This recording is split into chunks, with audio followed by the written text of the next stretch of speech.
Hi, and thanks for stopping by the Pellets and Pistons Airgun channel. Today is part 2 in our 2-part series where we tuned the BSA Airsporter model RB2 air rifle. Last week we put it on the bench and we dismantled it and got a good look at the internals and decided what we were going to do. And this week we went ahead and did those things, and we're going to put it back on the shooting bench and see if we were able to get any results out of the tune. Hopefully we can quiet it down. Here's a sample of what it sounded like before I did any work on the gun. And you'll have to wait till the end of the video, of course, to see if there were any improvements to that. Hopefully, yes. But at any rate, I think you're going to enjoy this one, so stick around, and I'll meet you at the workbench.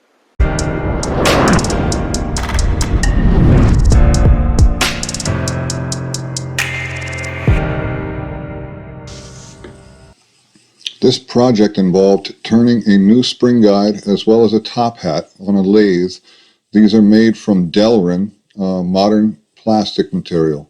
They're made in order to quiet the rifle down. However, the top hat turned out to be too long and it was interfering with cocking the rifle. So in the end, I had to omit the top hat and just run with the spring guide and with my fingers crossed.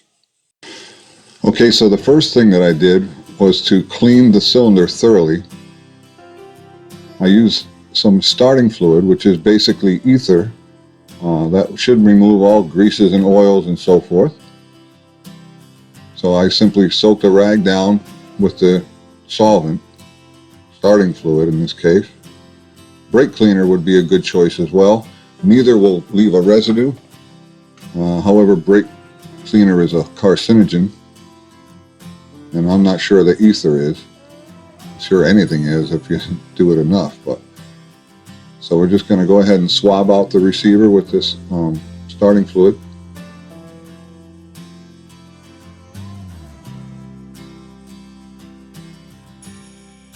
And just push and pull back and forth and twist it around a little bit.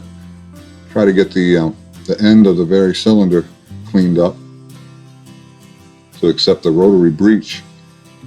Now, I didn't show that on camera for whatever reason. I neglected to show you, but one of the first things I did after cleaning and lubing the cylinder was to reinstall the rotary breech. I neglected to get that on video for you. But it's a simple matter of just sliding it back in, making sure it's oriented in the right direction. I had the new seals installed beforehand, of course. And then once the rotary breech is in position, the breech latch lever that you slide the breech from side to side with just slides in. There's a little tiny spring that goes into a little groove on that lever. You want to make sure you don't lose that. So once the cylinder is clean, I'm going to go ahead and do a crosshatch type of polish to the inside of the tube, and that'll create a spot for the moly to adhere to, and that'll be our next step. But for now, we just make a makeshift home, so to speak. Some very fine number 400 grit emery paper. We don't want to make deep scratches. We just want to lightly create surface area for the moly to adhere to. Just a few passes with this will be enough.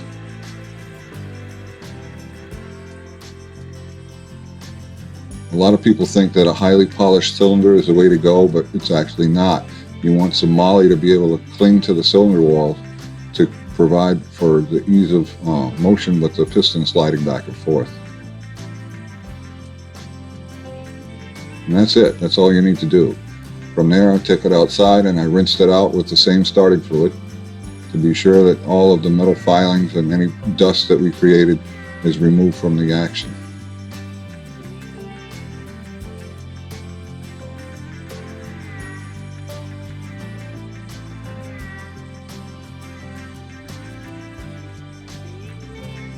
Once it's been rinsed out thoroughly,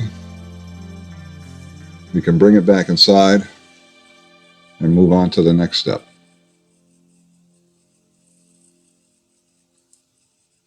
Next is to try fit the piston.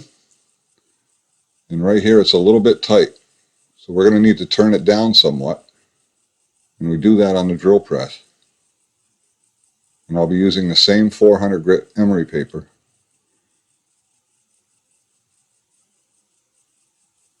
So we chuck it up in the drill chuck, snug it down,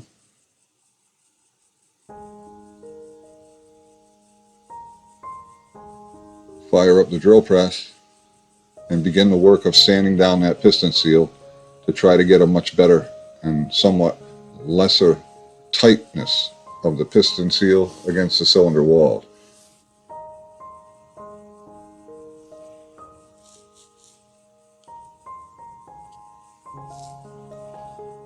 Alright, don't spend too much time sanding, and you want to check often and go slowly. If you take too much off, it's new piston seal time. There's no way to put it back on.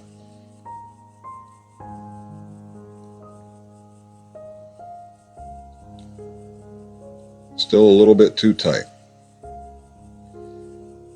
So back in the drill press it goes, and we'll repeat this process several times until we're satisfied with the fit of the piston within the cylinder.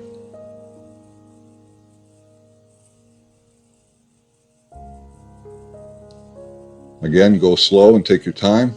You don't want to remove too much material.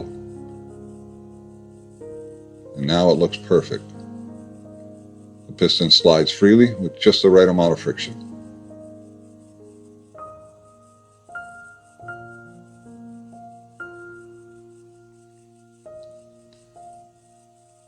Right about now is a good time to lubricate that cylinder.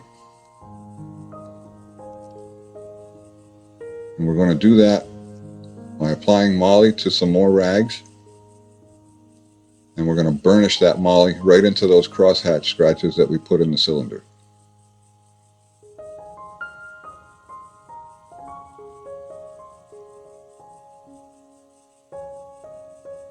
Sometimes it pays to have more than two hands.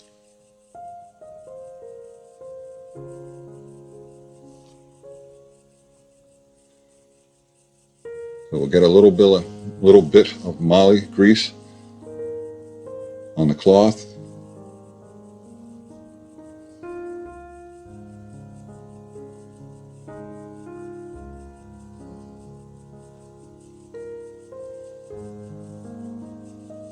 And then we'll go ahead and burnish the cylinder using the same drill that we used for the crosshatch.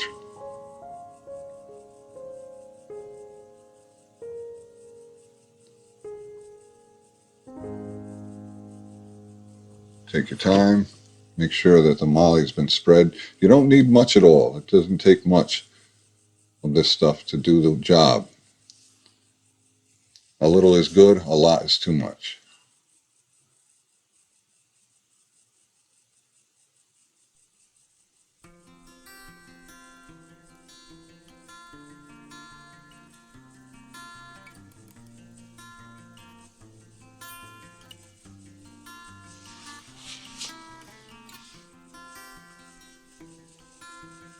Just a little bit more, and we're almost there.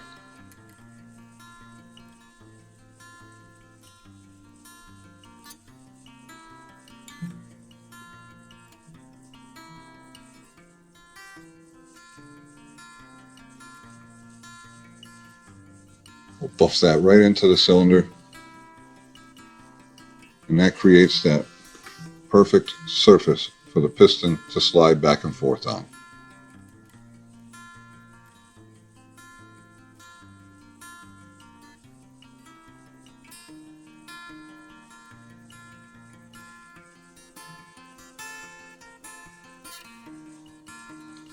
Okay, now we're ready to add a little moly to the edges of the piston seal.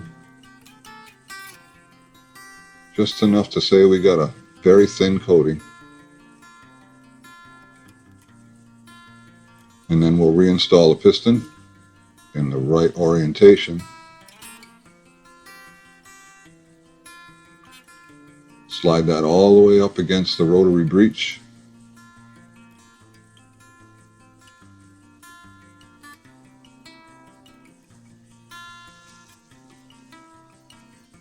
We'll add a little bit of moly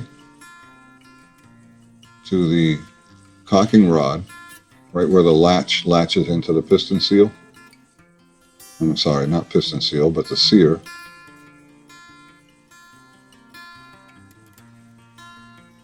And a little more moly to the cocking slot.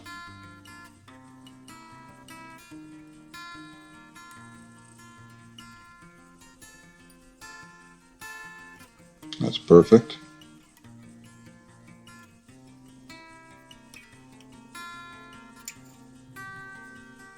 Next we'll put in the cocking bar, or cocking rod, whichever way you want to call it.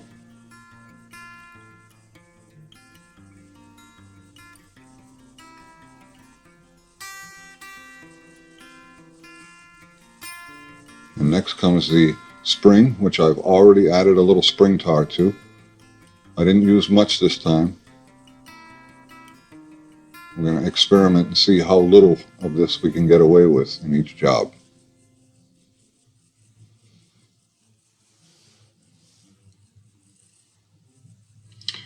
Over to the spring vise, where this BSA trigger block that my friend made for me becomes indispensable. It really is a godsend to be able to reassemble this rifle in the spring vise, and there'd be no way to do it based on the shape of the trigger group without this block that my friend made for me.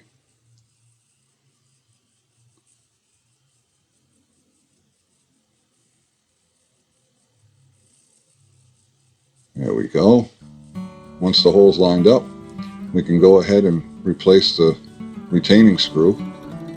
This is one of 3 retaining screws that holds that trigger group into the rear of the receiver.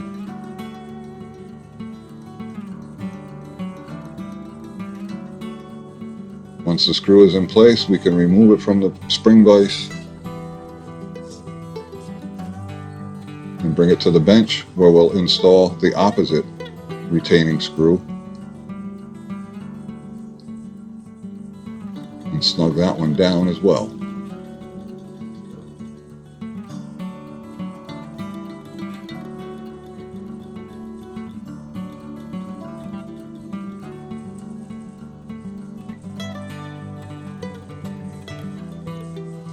Next, we'll reassemble the cocking linkage. The cocking lever itself is the first piece to be pinned back onto the trigger group, but you'll want to place the cocking arm into its groove before doing so.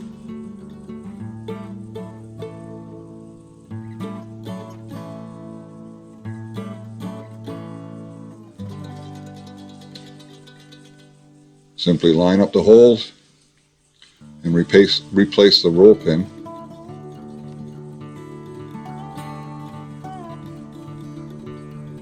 Get it started with the mallet, and then move on to the proper roll pin punch, which is designed specifically for this task.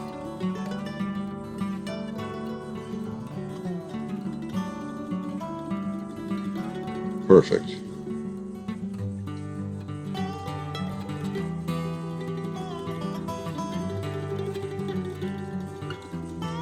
Now we'll replace the pin for the cocking arm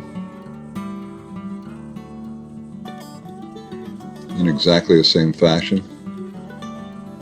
You may find that it doesn't line up that easily. If it doesn't, just knock the pin in until it connects to the rod, until it's pushing up against that rod, and then gently move the rod around until you feel it lock up against that pin.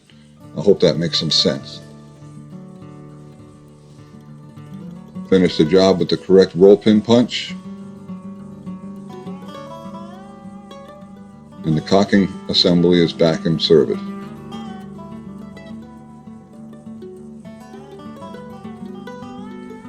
Now we move on to the scope rail, which has to be installed after the piston is in the gun, and it has to be removed before the piston can be removed from the gun. This is a keyhole type of arrangement. It comes in towards the rear of the gun and then slides forward with downward pressure on it. It'll go back together a lot easier than it came apart, because the 3M tape that I'm using is a little less thickness than the original 3M tape that was in the scope rail. So it's not quite as tight, but I think this bolt will hold it down just fine. and it is snug without any play whatsoever.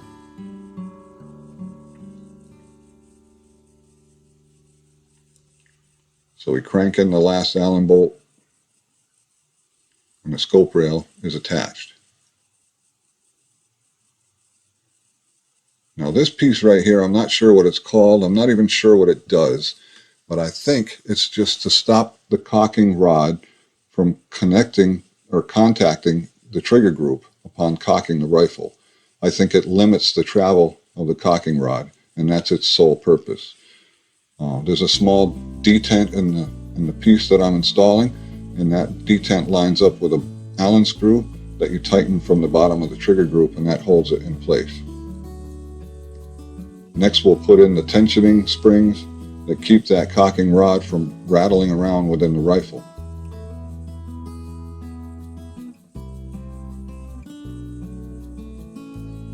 And we're almost there. Next, we just assemble the stock, and the job is completed.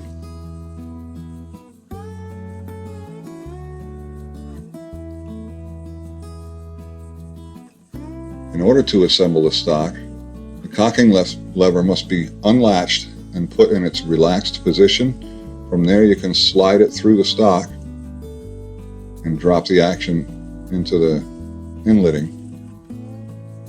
Towards the front, you'll see the barrel band, which must be positioned properly so that the hole in the barrel band can line up with the hole in the stock so that it will receive the forward sling swivel stud, and we'll show you that in just a second. There's the sling swivel stud mostly tightened down. We'll finish the job with the roll pin punch. You don't want a lot of tension here because that's pulling directly on the barrel, and that will affect your accuracy and point of impact. Replace the grip assembly retaining bolt. This goes right up into the trigger housing, and that creates a nice snug fit between the rifle and the stock. A little bit unorthodox to see a bolt come up through the grip. Most of the time they come in from the trigger guard, but this design does not permit that.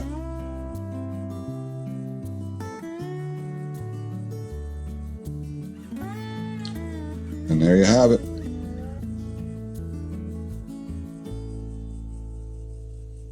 The rifle has been reassembled. Okay, so today's the day of the big test. The gun has been reassembled, the tune has been completed, and it's time to see what we got for results. Now, I'll confess that I've already fired the gun, so I know the answer, but you folks don't, not until we see what the gun does today. One of my disappointments with this tune is that even with the new mainspring, the spring was about 1.5 inches longer than the original. It was supposed to be a full power spring, and I have no reason to doubt that it was. But even with that spring in the gun, I have not increased the power output of the rifle. It's still about what it would be for a German air rifle. I'm not sure what's going on, but I got a sneaking suspicion that it's the rotary breech, and I bet you the transfer port is a lot smaller than it is on the standard export version of this rifle.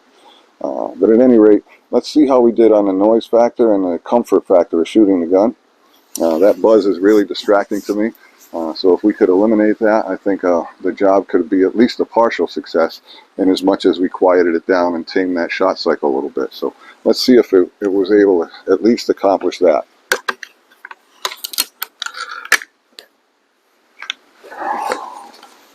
So these are 177 caliber Crossman Premiers. Nothing special about those. So here's a clip of what it sounded like before, and here's what it sounds like now. I've already done this, folks, but I still can't get the smile off my face.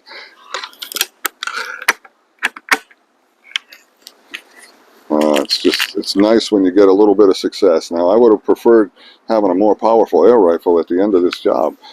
That's kind of disturbing to me, but as far as I can tell, it's probably just that rotary breech that's the culprit. So if I really want to get this thing up to snuff, I'll replace that and see if that does the trick.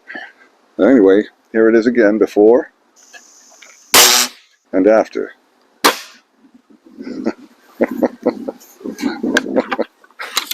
I love it when a plan comes together. Now this was a bugger of a job, let me tell you. Getting that scope rail off the gun was a really difficult task. I did damage the scope rail a little bit when I was attempting to get it off the gun. Both ends of it, tapping on either end, was enough to deform the aluminum. So I filed it and painted it back to as close to the original color as I could get it. And it disguises the damage, but a close eye or a close inspection, you'll still see it. And that's a little bit of a disappointment. I was hoping to be able to put this gun back in its original shape, but getting that scope rail off, there was really no way to avoid it. I tried a wooden mallet, I tried a wooden dowel as a drift, I tried nylon and it just split the nylon. So I finally resulted to a brass drift and I was able to get it off. So if you ever do this job, remember to soak that. What I did is I inverted the cylinder while the gun was apart, and there's keyhole slots where that scope rail fits. So what I did is I just put a whole bunch of PB Blaster in there. That's just a lubricant that you can buy at most auto parts stores. And I let it soak in there for 3 or 4 days just to try to soften that rubber up. That's a rubber gasket that's between the scope rail and the receiver of the rifle. Once it was softened, that's the only time I could get it off the gun. It would not budge until I tried that. So that's a little secret you might want to try if you've got one of these and you want to open it up. All right, so once again, here's the before, and here's the after. Oh, what a sweet sounding rifle now. The shot cycle is quick, it's smooth, and it's got a nice gentle thud to it. It's just, it turned it into a real sweetheart of a gun, and I can't wait to see how it zeroes on paper, put a scope on it, and try to get it zeroed and see how it shoots. So that'll be another video, and we'll do some target work with it and see what we can get out of it. If it shoots really good, I may not even try to bring it up to full power, but we'll see about that. In the meantime, I want to thank you folks for stopping by the Pellets and Pistons Airgun channel. If you haven't subscribed already, please do so. Hit the bell if you'd like to be reminded of future videos, and by all means, give me a thumbs up if you enjoyed this one. Thanks again, folks. I really appreciate your viewership. Have a great day.